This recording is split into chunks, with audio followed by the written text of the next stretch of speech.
Hello, everyone. This is Greyshot 17. Still, And the far better than him 151 in once both again, health and awesomeness. Of I'm course. doing a review once again with a throat that is losing its voice. So, Except it's now it you. was really bad this morning. My brother day replay. I may lose it during the course of this video as it seems to go after a Wait, few didn't I minutes of kill you? talking. I think we should fix that. You did twice, but look. Moving on. We're doing a reaction review, whatever you want to call it, to Batman v Superman. no, Captain America: Civil War. no, The Nice Guys. no. The Jungle Book. It's an X-Men movie. Days of Future Past. No, a little bit closer. Oh, First Class. It's in this movie, but no. Hmm. It's Deadpool, goddammit. Oh, I should have known. Yeah. So Deadpool was amazing. No, Yep. I'm just kidding. So yes, X-Men Apocalypse we just saw, and Why are we talking about that piece of shit? Let's move on. I'm kidding. It's not. It's not. okay. So first off, let me just say this: if your reaction is to trust the reviews, I would not for this film. It wasn't at bad. I was expecting X3 levels, like people saying it was a franchise ruiner. It wasn't. It wasn't a bad film. Yeah. Whoever, like, I'm sorry again for my voice. This film is nowhere near as bad as Fantastic Four. This film is nowhere near as bad as other films I've seen this year. Super Mario, like I keep making like all these notes, and it's Super just, Mario Brothers I've seen. It's not that bad. Again, honest opinion. The first, I would It's say the the weakest first of the- two parts of this film is substantially pretty well done. Yeah. The first part's the best, second's great, third is good. I feel like it just slowly loses over time. Yeah. But that said, But there are definite highlights throughout the entirety of this film. So Yeah. let me. It's Michael Fassbender. yeah, it's definitely there's weak. Yeah, of course. Let's start off with him. Oh my god, just great performance. Again, you start off with him. He's in a Polish like metal. He's basically he's in a. Remember at this time, this is the 1980s, so Poland is under communist control, Yep. and that means workers, comrades, a whole spiel. He went home essentially is what he did after After Days of X- Future Past. Yep, I want to say X2, but I'd be wrong. So essentially, he goes back and he has a wife and kid, and it's all very serene and it's very nice. And then they're shot with the bow and arrow. which also was spoilers. which was fantastic, honestly, because Yeah, that's the part I don't get. It's like they come up. There's a bunch of guards and they just have bows and arrows. And it's like, what would you bring against the metal guy? you know what I'd bring against Metal Guy? A wooden fucking club. Pretty sure they had those. Yeah, also I would also bring pepper spray in a plastic container. If he has 1 ounce of metal, I mean, remember X2? He had the little bit of metal. And he just That was wrecked years everyone. of practice. And to be fair, again, I'm not saying that was after someone injected someone with high amounts of iron. True. They'd probably be dead though. Yeah, Mystique did that. Remember in the bathroom Yeah, I know that. with Hank McCoy on the TV screen as normal McCoy. Yeah, the X-Men has a really fucked up history. To be fair, they kind of acknowledged in this film with him going back and forth with the meds, so it makes perfect sense. It actually makes sense. So Bryan Singer, if you guys don't know, he's the original guy that did X-Men. He did X2. He skipped on X3. This is not the best X-Men movie. I think X2 or even Days of Future Past are better films, even for First Class. Well, is Days way of better. Future Past, I think the same problem affected Batman v Superman is it didn't know how to juggle all the characters. There were a lot of characters, not as many as I thought. In fact, the characters were pretty easy to keep together. But this movie, Yeah. that you said Days of Future Past. Yeah, Days of Future Past, I'm saying, was a streamlined storyline. Oh, okay. So, but this one is a little bit everywhere because the characters are everywhere. I mean, you have a guy in Poland. Yeah. Apocalypse wakes up in Egypt. You have, By the way, parts in East Berlin and parts in. It all works out kind of well, and it doesn't. The one For thing. every Michael Fassbender you get, I'm trying to think of you get Angel, and it's like Angel is just like Stereotypical villain. like a drunk, and you've seen him in X3, so you expect some type of history with his father or something like that. Nope, barely says a line. Also, To be fair, it's a different guy. It's a different Angel. Because that guy in the 2000s was fully adult. 2000 was like in his 30s, so that was. But he wasn't Russian. He was also part of a corporation. I thought it was that Angel. I think it's two different guys with the same powers. See, this is the problem with the X-Men universe. Yeah, It's the fact you should have picked someone else. they went back in time to fix stuff, and now they're going. It's like Sonic boomed. It kind of, or like Time Boom. Everything is They're still messed up. fucking up their own mythology, but it's good enough. It's like, all right, if you can lose yourself in it, you could ignore that. But Oscar Isaac as Apocalypse, go. Honestly liked him. I didn't think he was horrible. I thought he was okay. He wasn't the best villain in the world, by far the best villain, superhero villain. He was far better than Lex Luthor, I'll give him that, or Doomsday. At least he had menace. He had threat. Oh yeah, you like his immediate presence was felt. Like he's like discovering the world, like Castiel. Yeah, it was really well done. I mean, he was able to basically his powers. I wish they also would have explained, but I mean, I guess it's the old stick of he basically has all these powers because again, he would transfer himself, which I thought was really cool. He absorbed telecommunication network like signals and gained knowledge from it. That's the part I was like, okay. Yeah, but otherwise, like he could control like the Earth. He could control like basically like the Earth itself. He controlled matter. Yeah. Like anytime there was any type of matter, he would just like it was a gun, metal, anything. I noticed like there wasn't. I thought it was sand at first, but it was pretty much anything of matter. He could just vaporize. And the other, well, except if it was living. I'm just gonna say he. Well, no. No, because he sent people into things. He didn't kill them. Oh, good point. He just basically phased people through matter, or like allowed the matter to be. You know, that was the scariest part. Is actually he is a lot of like a big threat because literally there's a guy who's like holding a knife to him. He absorbs him into the wall, and all you see is him like stuck there. And you're like, oh, he's dead. You see his eyes go back and forth, like, oh, he's stuck in the wall. Yeah, it's all like around his nose, and so the guy's still breathing. I mean, not for long. He's probably gonna die of suffocation because his lungs can't expand. But why you expand up your diaphragm? Yeah. Good luck with that one. No, he's fucked. Yeah, but I just start screaming help when they found me, just like chisel me out. All the Horsemen except for Fassbender does not get enough screen time. I wanted more time with Morgan Webb. Storm. You see a little bit with Storm, but not much. So the Four Horsemen or Storm, which is I like the origin. I liked it. It was good. Again, needed more stuff. Olivia Munn, Psylocke, essentially. Psylocke, just like fantastic. A henchman. You don't learn much more. She's alive by the end of it. Thank Christ. I'm like, yes. She was awesome. Her action scenes were fantastic. You know why I was excited for? Because all the marketing she posted, I'm like, she's gonna have one of the best fight scenes. Because all you see is her like doing these awesome sword technique, and it's the same thing like Deadpool would do. So I'm like, who are they gonna fight swords with? And then you keep going. It's like they have no one. She doesn't. She doesn't ever use a cool sword technique as you saw on like Facebook and Instagram and all these other things of her using it. As much as I would like to have done it, they better have something with her, because I could definitely see her as not necessarily a villain, but as an anti-hero, and I like that idea. You also had obviously Magneto, and then Angel, who kind of was just a villain to be like basically a henchman of henchman's sake. Yeah. That being said, he was kind of well done because he kind of broke his wing, so he understood why he was in like a drunken place and felt under his control. But once he had that power, he was like, "Yeah, I'm with you all the way, 100% Apocalypse." Storm was like, "I want to make the world a better place." Olivia Munn was like, "I don't want to. I want to be my own boss, even though she's Apocalypse." Magneto's like, "Fuck the humans. He just killed my wife and daughter." Who I think, am I wrong in saying this is where the X-Men Nina was the green-haired girl who I believe in the X-Men. Do you ever see Wolverine in the X-Men? Oh yeah. Yeah, there was of course the Quicksilver, Scarlet Witch, and then there was Nina. Nina, and I remember her, but she was like young and naive. She was young and naive, but she was pampered by Magneto. What I find very interesting though is the fact they just murdered her. It's like, all right, well there goes that, and they also Quicksilver does not tell Magneto. So the biggest problem, the weird part. I think that's a legal thing. The biggest problem I think I've had with this movie was the fact that it didn't know how to. First off, it had an ending that you could see a mile away. With the whole Phoenix thing. Yeah, they ruined that in the trailer. I knew that was gonna happen. I mean, it's not that it's cool and understandable. I was wondering how they were gonna kill him, but then I'm like, oh wait, he's Phoenix. It kept Wolverine, which had the skeletal structure to hold himself together. He doesn't. He's essentially he could heal. He can heal himself fine, but it's like he can't keep himself together, and that just killed him.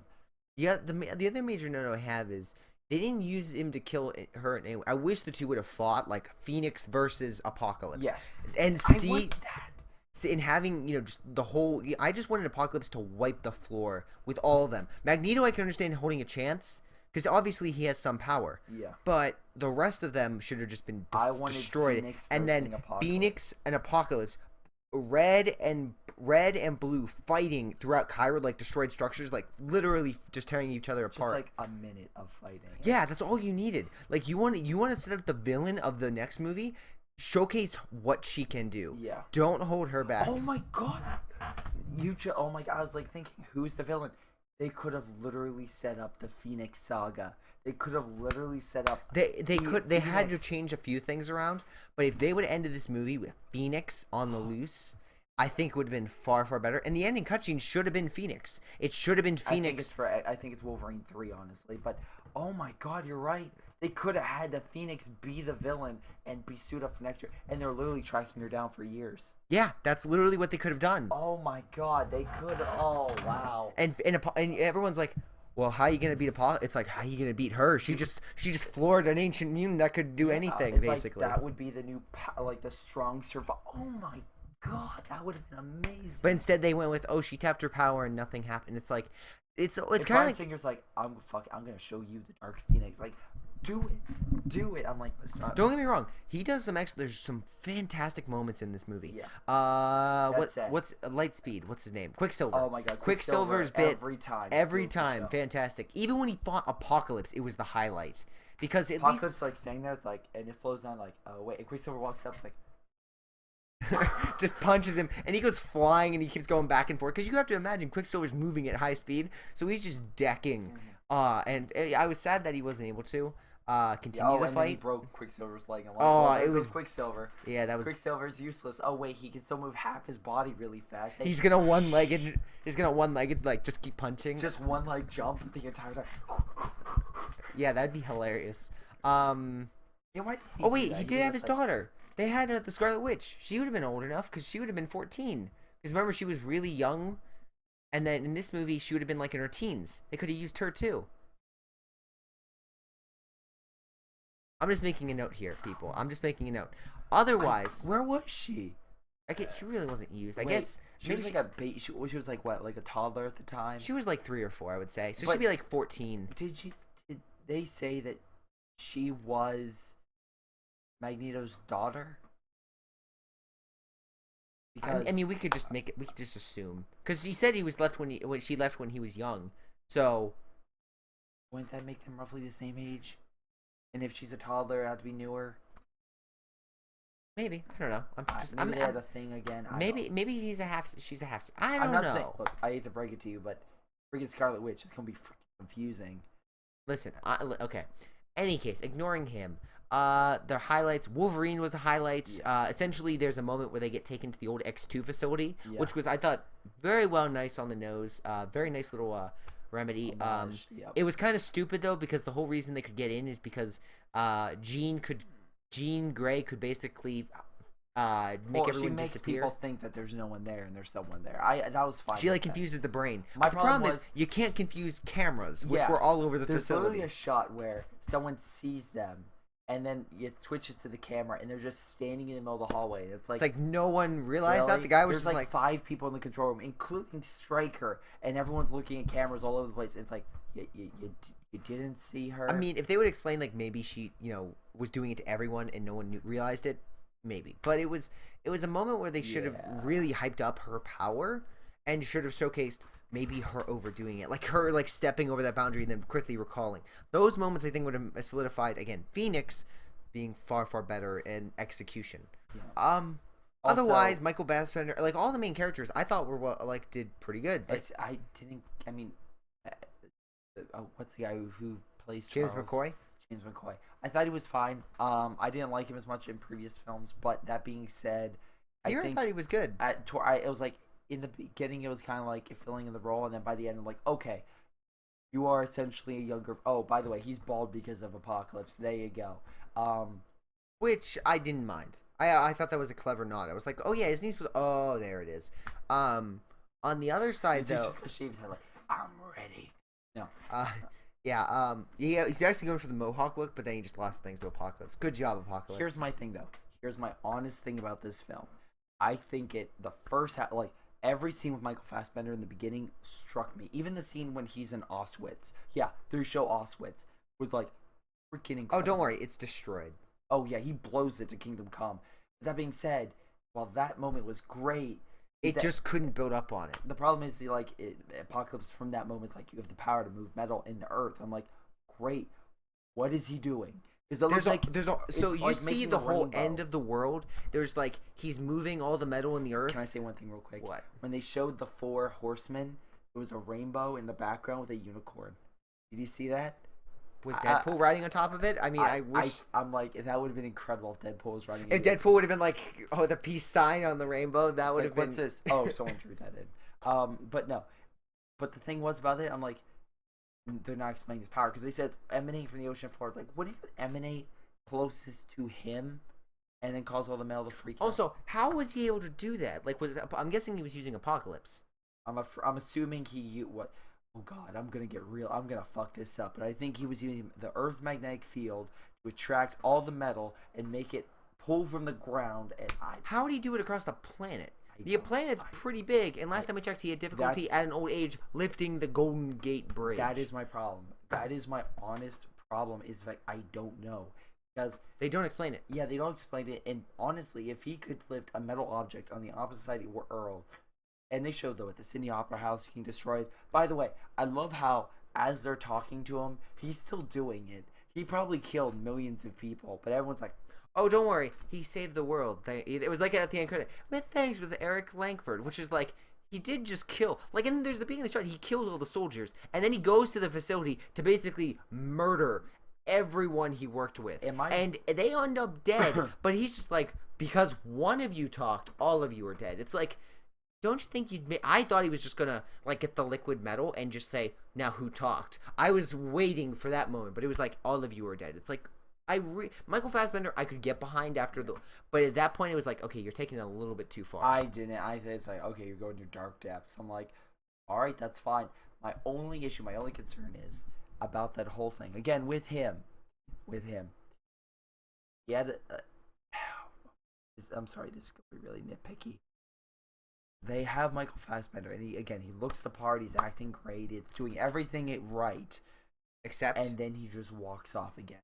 He just walks off after killing millions of people. I really thought they were going to kill Magneto. Millions, probably because if thousands. the old Magneto would have saw this new Magneto, he would have been like, "Nice job." New Magneto was like, "Wait, but I didn't mean to kill all those people. I was being tricked and betrayed people." It's like, you killed way more people than I ever did. So congratulations. Yeah, basically. Makes the thing he was going to do at the Empire State Building look like... Wait a second. I just thought of something as well. If he did that throughout the entire world, wouldn't every mutant in New York and every place would be killed? Yep. So... basically when Apocalypse... Also, remember in the first class when they said nuclear war would bring on the age of the mutants? I was waiting for him. His special was what he was going to do was clear the cities and then bring the nukes down or something along those lines. Yeah, that's what I thought was going to do as well. I was waiting for the nukes to be... Nukes just go straight up into space. Which, to be fair, I think their whole idea was they used Charles basically Apocalypse uses Charles to then... get every nuclear weapon. Yeah, basically launch every nuclear weapon so that way there's nothing that stand Apocalypse. But the problem is, you just launched every nuclear weapon. You still have missiles. Like, I was waiting... And to be fair, that is a pretty smart move because... Oh, yeah. I mean, you could just launch them out into orbit and they just disappear. I can't wait for how it should have ended when, like, bombers come in. It's like, what about we have all those ground nukes, right? Yeah, we have ground nukes. Just carpet bomb all of Egypt. No offense, if you're from Egypt, Russian Air Force I don't mean to be mean, but if there was a massive there was a godly power forming in Egypt, I don't care if it's Egypt, I don't care if it's Mexico, I don't care, as long as it wasn't the United States or Russia, both nations would be like, we were going to destroy Cuba for these mutants. I think we can sacrifice Egypt. Wait. Here's the thing, though. Just Cairo, which also was leveled, by the way, while making the giant pyramid. But here's my thing as well. You could be asking yourself, oh, Greyshot. They tried to nuke Apocalypse. Not Apocalypse. What was it? Doomsday in Batman vs. Superman. Once again, just end of times people. But it's like, if you think about it, they nuked him as he was leaving the planet and only caused a very small, very tiny amount of damage to Metropolis. Okay? Very small. Move on. Here, not only is Cairo leveled, but the entire Earth is simultaneously having all the metal. Which, by the way, there's people in a metal room talking about how all the metal's like being torn apart. Great idea, but it's slowly but surely like. I was also. Anyway. She says she sees the future with the whole like there's a red sky and everything's destroyed. I think she just tapped in Apocalypse's mind. Like what he was. Well, I also like the fact that Apocalypse was like cleansed. Like he says it in another language, and she's like, "What do you mean?" Like he's talking to Storm, and she's like, "What do you mean?" And he's like, "Saved." It's like, really? To be fair, actually, I thought that was clever because I'm like, oh, you're secretly racist, but you say that like another language where some people will talk, and it's like, what'd you say? So I secretly thought like, oh my god, Apocalypse is really getting the 80s really well. You secretly say one thing and you actually mean another. You're definitely getting it. Yep. I mean, so overall, what would you say for this film? Okay, a few other things. Okay. By the end of it, all the X-Men look like what they do in the comics, so you can stop complaining about them not having their yellow suits. They saw Sentinels, so people complain about Sentinels. You got your Sentinels. Wolverine killed more people and caused more blood. Oh my god. This Wolverine, film is bloody. congratulations. This film is bloody. For the parts, I'm like 90% of the blood is only in that scene, though. By the way, but remember, this is a PG-13 film. oh my god, people are just carved up. It was hilarious. Also, there's like an end. A neck slice. Literally, you see someone's jugular, and it just heals. Like, okay, yeah, okay. I'll give X-Men that those pluses. The only other problem I have with this film is what happened to Havoc. Oh, he got absorbed by the blast. What do you? So Havoc, guy that was like doing that pulse thing, chest. Yeah. Yeah, the explosion engulfed him by the time the speedster got down there, which is also another thing. He got out of there. No, he didn't. Didn't he? No. Wasn't he the first one he saved? No, the first one he saved was the next guy in line. Oh, it was Beast, and Beast, then he was absorbed by the fire. Which again, that speedster scene with Quicksilver is incredible. It's better than the last movie, and honestly, it's still really, really fun. Scene with a pug. I think it's a pug. Oh, that was so fun. That was so great. It is, yeah. Like I said, that this whole movie scene, has a lot of good parts. That being said, I love how Charles Xavier's like, if anyone ever messed with my home, they would get it. He literally messed with his home, and everyone would have died. If it wasn't for Quicksilver. Quicksilver was the saving grace. And I love how everything just slows down. You see Quicksilver just walking up, and like a car go by, like, am I at the right place? I guess so. Head inside. He looks everywhere, and he's like, oh. It's like, really? Yeah. You are very lucky. Yeah, extremely lucky. Also, at that moment. Oh, actually, you're right. At the Havoc moment was of swallowed. an explosion, he zooms in. $20 says Havoc is still alive. Havoc's dead. Havoc got burned. He's crisp. Who knows? He could be alive. He was under a building that got hit by an explosion. Watching the next film, he's going to rise up and get killed by Phoenix in the first 20 minutes. As a joke. Any case, guys.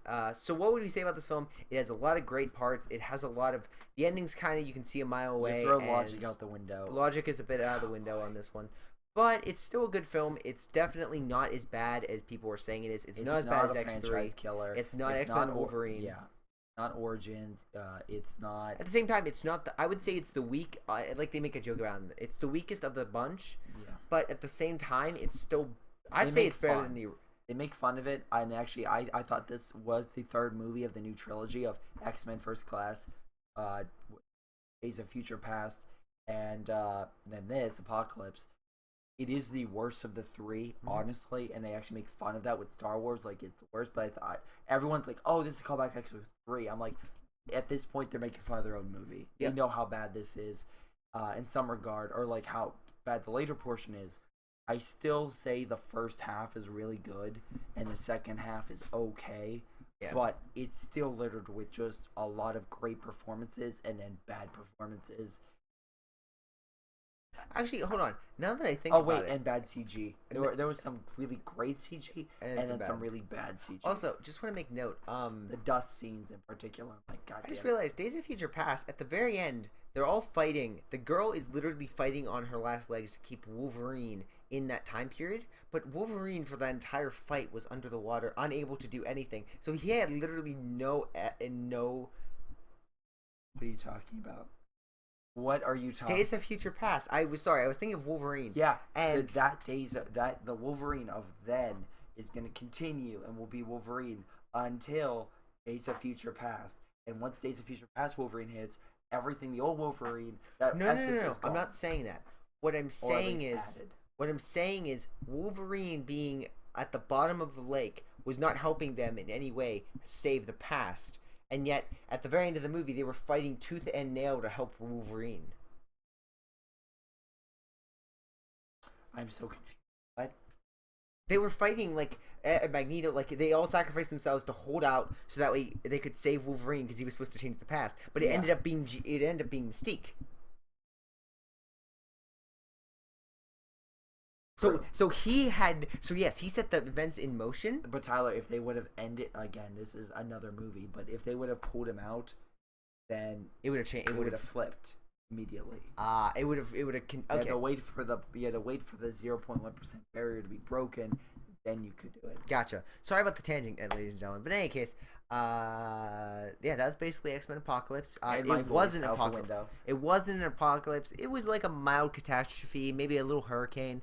But nowhere near the disaster, the state of emergency that was Batman vs Superman. Oh my god, yeah. By far, if you want me to rate the best movies by far, Captain America. Oh no, Deadpool, Captain America.